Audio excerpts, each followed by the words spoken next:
যারা বহুদিন ধরে বলছিল যে 2026-এর ফেব্রুয়ারিতে নির্বাচন হবে না, সকল দলের স্বতঃস্ফূর্ত নমিনেশন সাবমিশনের মাধ্যমে তাদের এই বক্তব্য অসার প্রমাণিত হয়েছে।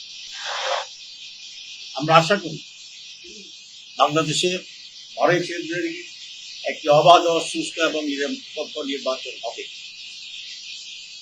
কিন্তু ইতিমধ্যেই আমরা কিছু ভিন্ন চিত্র দেখছি বিদায় এটা প্রতিকারের জন্য আমরা আজকে প্রধান উপদেষ্টার দৃষ্টি আকর্ষণ করি।